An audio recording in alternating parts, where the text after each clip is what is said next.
संचालक महोदय जी, इस पूरे कार्यक्रम का आयोजन करने वाली हमारी आयोजक कमेटी, हमारे सामने बैठे हुए नौजवान भाई, हमारे बड़े बुजुर्ग, हमारी माताएं बहनें, सबको हाथ जोड़ के और सिर झुका के आपको नमस्कार करता हूं। सत श्री अकाल, सलाम। साथियों, समय ज्यादा नहीं लूंगा क्योंकि मुझे पता है आप सब चौधरी साहब को सुनने के लिए आतुर हैं। साथियों, मैं कोई नेता नहीं हूं, मैं कोई ना नेता हूं और ना प्रधान हूं। हम तो किसान समाज के एक नुमाइंदे हैं। जो आपने प्यार दिया, जो आपने मान सम्मान दिया, उस मान सम्मान के कारण आज यहां पे खड़े हैं और आपको यह विश्वास दिलाते हैं, इस उत्तराखंड की पवित्र और पावन धरती को यह विश्वास दिलाते हैं कि जो मान सम्मान आपने अपने भाई को दिया है, ये आपका भाई इस मान सम्मान को 10 गुना करके आपकी झोली में लौटाने का काम करेगा। यदि आपके मान सम्मान के लिए, यदि आपके मान सम्मान के लिए हमें अपना सिर कलम कराना पड़ा तो सिर कलम करा लेंगे, लेकिन गलत सरकारों की गलत नीतियों के सामने सिर नहीं झुकाएंगे। साथियों, जो लड़ाई आज हम लड़ रहे हैं, ये लड़ाई 2 मांगों से आगे बढ़ गई है। 3 काले कानून वापस कराएंगे, एमएसपी गारंटी कानून लागू कराएंगे, लेकिन ये लड़ाई अब उससे आगे बढ़ गई है। ये लड़ाई हमारे और आपके मान सम्मान, स्वाभिमान, आत्म सम्मान और पगड़ी की लड़ाई बढ़ गई है। साथियों, अगर आने वाले समय में अपनी किसान कौम को सर उठा के और सीना चौड़ा करके जिंदा रहना है तो यह लड़ाई लड़नी पड़ेगी और हर हालत में जीतनी पड़ेगी। उसके अलावा कोई दूसरा विकल्प हमारे पास नहीं है। साथियों, मैं 28 तारीख की घटना का जिक्र करना चाहूंगा और उसके बाद 2 छोटी छोटी बातें कह के अपनी वाणी को विराम दूंगा। हम ये बात मानते हैं, हम ये बात स्वीकार करते हैं कि यह आंदोलन पंजाब की क्रांतिकारी धरती ने शुरू किया और जब पंजाब से आंदोलन शुरू हुआ तो उसके बाद हरियाणा और पश्चिमी उत्तर प्रदेश पूरी ताकत से, तन मन धन से इस आंदोलन के साथ खड़ा हो गया। जब 28 तारीख को चौधरी राकेश टिकैत और उनके साथ सैकड़ों किसानों को अपमानित करने का प्रयास बीजेपी सरकार द्वारा किया गया और उस समय जब चौधरी राकेश टिकैत का एक भावुका भरा बयान आया, देश की जनता के नाम भावुका भरा संदेश आया, तो मैंने अपने 27-28 साल की उम्र में पहली बार देखा कि पश्चिमी उत्तर प्रदेश और हरियाणा में रात को 9 बजे, 10 बजे, 11 बजे पंचायतें हुई। उस रात को बहुत धुंध थी, लेकिन अपने जान की परवाह न करते हुए पश्चिमी उत्तर प्रदेश और हरियाणा के बुजुर्ग, नौजवान, माताएं, बहनें, पूरे के पूरे परिवार दिल्ली के बॉर्डरों की तरफ कूच कर गए और मोदी सरकार को यह समझ में आ गया कि बहुत मजबूत लोगों से पंगा ले लिया है और ये पंगा बहुत महंगा पड़ेगा और उसके बाद सरकार पीछे हटी। साथियों, जो लोग सत्ता में है, इनका इतिहास रहा है, कभी ये हिंदू मुसलमान की लड़ाई कराते हैं, कभी जात नॉन जात की लड़ाई कराते हैं, कभी पाटीदार नॉन पाटीदार की लड़ाई कराते हैं, तो कभी मराठा नॉन मराठा की लड़ाई करा के अपनी सत्ता हासिल करते हैं। 26 तारीख को बीजेपी और आरएसएस के लोगों ने एक साजिश रची थी देश में हिंदू और सिखों के दंगे कराने के, लेकिन आप सब लोगों की बहादुरी से, हमारे नेतृत्व की सूझबूझ से हमने न सिर्फ उनकी साजिश को विफल किया बल्कि बीजेपी और आरएसएस के लोगों को मुंह तोड़ जवाब देने का काम किया है आप लोगों ने। साथियों, एक पंक्ति बोलूंगा, उससे पहले 2 शब्दों का मतलब समझना बड़ा जरूरी है, क्योंकि गोदी मीडिया उसका अर्थ निकाल देती है। मैं जो सरदार शब्द का इस्तेमाल करूंगा अपनी अगली पंक्ति में, वो सरदार में सिर्फ कौम के लिए इस्तेमाल नहीं कर रहा, क्योंकि सरदार हर वो व्यक्ति है जो समाज के लिए काम करे। सरदार हर वो व्यक्ति है जो गलत के खिलाफ लड़ाई लड़े, और सही के लिए, सत्य के लिए, सच के लिए अपनी कुर्बानी देने को तैयार हो। और संगी वो लोग हैं जो सत्ता में बैठे हैं। तो आज के इस मौजूदा हालात में एक लाइन कहना चाहता हूं, अब ध्यान से सुनिएगा और यदि आप सहमत हो तो लाइन खत्म होने के बाद समर्थन भी कीजिएगा। ये राजनेता सुन ले कि सरदार कभी गद्दार नहीं हो सकता और संगी कभी वफादार नहीं हो सकता। तो जो आज जो ये नेतृत्व कर रहे हैं, जो हमारे सीनियर नेता हैं, ये हमारे सरदार हैं।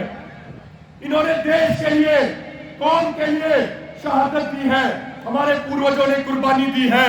और यदि आज हिंदुस्तान को बचाने के लिए, किसानों की अस्मिता को बचाने के लिए हम नौजवानों को अपनी कुर्बानी देनी पड़ी, तो हिंदुस्तान का बच्चा बच्चा तैयार है, हम कुर्बानी देने से पीछे नहीं हटेंगे। बोले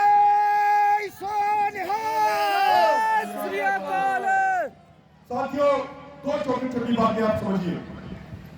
सरकार एक पूरे देश में भ्रम फैला रही है। आदरणीय धर्मेंद्र मलिक जी भी हमारे बीच में रहते हैं, ये भी कई मीटिंगों में मौजूद रहे सरकार के साथ। बहुत अच्छे वक्ता है और वो बहुत अच्छे तरीके से आपको समझाएंगे। मैं सिर्फ एक बात बताना चाहता हूं आपको, प्रधानमंत्री मोदी देश को गुमराह करने का काम कर रहे हैं। प्रधानमंत्री कह रहे हैं कि एमएसपी था, एमएसपी है और एमएसपी रहेगा। तो कई बार हमारे अपने खुद के किसान भाई, हमारे बड़े बुजुर्ग हमसे पूछ लेते हैं कि भाई वो घोड़े हैं सारे, हमसे पूछते हैं कि प्रधानमंत्री तो कह रहे हैं कि एमएसपी था, एमएसपी है और एमएसपी रहेगा, तो आप इनकी बात पर विश्वास क्यों नहीं कर रहे? तो हम आपको बताना चाहते हैं कि प्रधानमंत्री जी जो बात कह रहे हैं और जो किसान नेताओं की मांग है, उनमें जमीन आसमान का फर्क है। प्रधानमंत्री कह रहे हैं कि अब तक एमएसपी पर जिन फसलों की जिन राज्यों में जितनी खरीद होती आई, वो आगे जारी रहेगी, इसको वो लिखित में देंगे। हमारी ये मांग नहीं है भाइयों, हमारी मांग है कि भारत की केंद्र सरकार हर साल जिन 23 फसलों का न्यूनतम समर्थन मूल्य यानी एमएसपी तय करती है, उन 23 की 23 फसलों को एमएसपी पर खरीदे जाने की गारंटी का कानून बनाया जाना चाहिए। ये हमारी मांग है। और हम याद दिलाना चाहते हैं इस पावन धरती से प्रधानमंत्री जी को कि प्रधानमंत्री जी, जब आप मुख्यमंत्री होते थे गुजरात के, तो 2011 में याद कीजिए आप कंज्यूमर अफेयर कमेटी के चेयरमैन थे और आपने एक रिपोर्ट भेजी थी उस समय के प्रधानमंत्री डॉक्टर मनमोहन सिंह जी को। उस रिपोर्ट में आपके साइन है मोदी जी, और उस रिपोर्ट के पॉइंट नंबर 3 में आपने लिखा था कि किसानों के लिए एमएसपी गारंटी कानून होना चाहिए। ये आपने लिखा था। आज 10 साल बाद यह किसान समाज यही मांग कर रहा है जो बात आप 10 साल पहले कहते थे। लेकिन पता नहीं क्यों आप अपने अन्य वादों की तरह इस वादे से भी मुकर रहे हैं। जैसे आपने कहा था 2 करोड़ रोजगार देने का, आपने 10 करोड़ रोजगार छीन लिए। आपने कहा था 15 लाख रुपए देने का, आपने पूरे देश का पैसा बैंकों में जमा करा के लोगों को लाइन में लगा दिया और लोगों को परेशान किया। तो ठीक उसी तरीके से जो एमएसपी गारंटी कानून की बात आप करते थे, आज जब आप प्रधानमंत्री हैं तो अपने वादे से ही पीछे भाग रहे हैं। और साथियों, जब विज्ञान भवन में बैठक होती थी तो उस समय ये मैं अंतिम बात आपको बता रहा हूं, क्योंकि आपको अधिकार है ये बातें जानने का कि मीटिंगों के अंदर क्या क्या होता था। जब विज्ञान भवन के अंदर सभी नेताओं ने एमएसपी गारंटी कानून का मुद्दा जोर शोर से उठाया, तो सरकार ने कहा कि किसान नेताओं को अभी अर्थशास्त्र का ज्ञान नहीं है। उन्होंने कहा कि आपको पता नहीं है इसके लिए 17 लाख करोड़ रुपए चाहिएंगे, तो 17 लाख करोड़ का इंतजाम नहीं हो सकता, आपको जानकारी नहीं है। ये बातें उन्होंने कही साथियों में।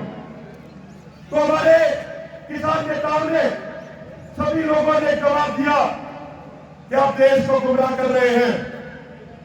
17 लाख करोड़ का तो पूरा खेती बाड़ी का मार्केट है, 14 लाख करोड़ की खरीद और बिक्री अभी भी हो रही है। और यदि एमएसपी गारंटी कानून बनाया जाएगा तो सरकार को साल में मात्र 3 लाख करोड़ रुपए चाहिए, सिर्फ 3 लाख करोड़। और वो 3 लाख करोड़ कहां से आएंगे? ये मोदी सरकार जो हर साल 90,000 करोड़ के खाद्यान्न तेल बाहर से मंगवाती है आदमी को फायदा पहुंचाने के लिए, वो 90,000 करोड़ के तेल बाहर से मंगवाना बंद कर दे और अपने किसानों को एक गारंटी दे कि आप ये फसल उगाइए, आप ये फसल उगाइए, सरकार आपका एमएसपी पर खरीदेगी। तो ये देश का किसान इतना मेहनती है, इतना तपस्वी है, ये धरती माता का सीधा चीर के हर फसल तैयार करेगा, पर सरकार खरीदने की गारंटी है। 90,000 करोड़ वहां से बचेंगे सरकार को।